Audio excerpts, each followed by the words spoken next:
वो कहते हैं ना, जो नसीब में होगा वो चल कर आएगा, जो नहीं है नसीब में वो आकर भी चला जाएगा। कुछ यही है हमारे आज की छोटी सी कहानी के भाव। चलिए दीपाशी के साथ मंगलवार की सुबह शुरू करते हैं।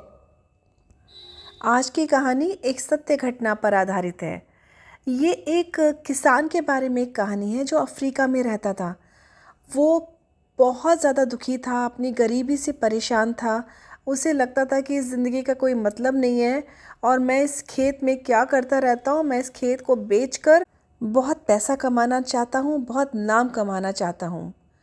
अच्छा, किस्मत की बात देखिए, उसी वक्त गांव में एक अफवाह फैली कि बहुत सारे किसान ऐसे हैं जिनमें हीरे की डायमंड माइंस मिली हैं और उन्होंने उसे खोज कर लाखों रुपए कमाए हैं। बस हीरा अफ्रीका महाद्वीप में पहले से ही बहुत सारी मात्रा में खोजा जा चुका था। अब इस किसान का तो दिमाग पहले से ही अटका हुआ था। उसने तुरंत एक डिसीजन लिया, ना अपनी फैमिली की सुनी ना किसी की, और अपने पूरे खेत को बेच दिया। जो भी पैसे मिले थे उसने थोड़े अपने परिवार को दिए और बाकी पैसे लेकर वो निकल पड़ा हीरो की खाने ढूंढने। अब उसने कहा, मैं तभी लौटूंगा जब मैं बहुत अमीर आदमी हो जाऊंगा और हीरे की खान में मिल जाएगी मुझे और मैं उसको ढूंढकर सब पैसे लेकर आऊँगा। वो इधर उधर अफ्रीका में हीरे की खान की तलाश में ढूंढने लगा। सारा अफ्रीका घूमा लेकिन हीरे नहीं पा सका और टाइम बीतता चला गया। हीरे की तलाश उसकी पूरी नहीं हो रही थी। अब वो अंततः पूरे पैसे ख़त्म हो गए, खाने पीने को नहीं, और उसने लास्ट में जाके आत्महत्या कर ली। अच्छा, हुआ क्या, उसने जिस आदमी को खेत बेचा था उसे एक दिन खुदाई के दौरान एक चमकीला सा पत्थर मिला। जब उस पर सनरेज पड़ रही थी तो वो बहुत सारी तरह के कलरफुल रेज फैला रहा था। उसे बहुत अच्छा लगा। उसने सोचा कि चलो मैं इसे घर लेकर आता हूँ, और वो घर पे लाया और उसे अपनी घर के रूम के बीच में उसे रख दिया। एक दिन उसके यहाँ कुछ मेहमान आए और उन मेहमानों ने जब इस पत्थर को देखा तो उन्होंने उसको उठा के अपने हाथ में बहुत प्यार से नज़दीक से देखा और किसान से पूछा कि ये जानता है कि उसने क्या पाया है।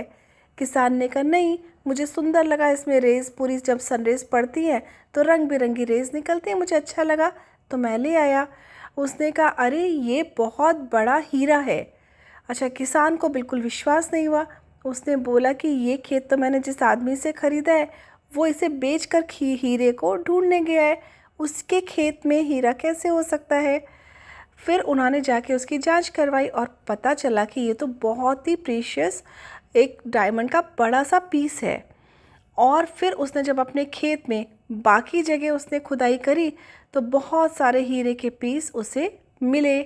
वो पत्थर नहीं थे, हीरे थे जिनको वो आज तक पत्थर समझ समझ के साइड में रखता रहा था, मिट्टी से ढके हुए थे। अब उसको खेत हीरे से ढका हुआ मिला और ये अफ्रीका आइलैंड के सबसे कीमती हीरे की खान उसको अपने ही खेत में मिली। ये किस्मत की बात है कि जिस किसान ने उस खेत को बेचकर अमीर बनने के लिए पूरी ज़िंदगी घूमता रहा, आत्महत्या कर ली, उसके अपने खेत में वो सारे हीरे पड़े थे। अब सोचिए, वो किसान उन डायमंड के खेत का मालिक था।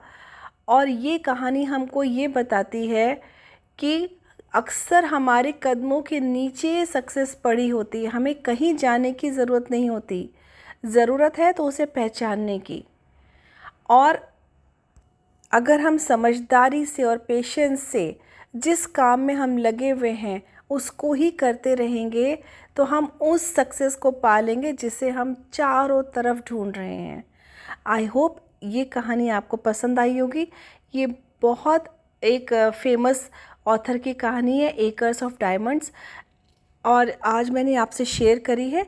अगर आपको कोई भी कमेंट इसके साथ बताना है तो ज़रूर ज़रा हटके बाय दीपाशी उस पर शेयर कीजिएगा। इंतज़ार रहेगा। Thank you.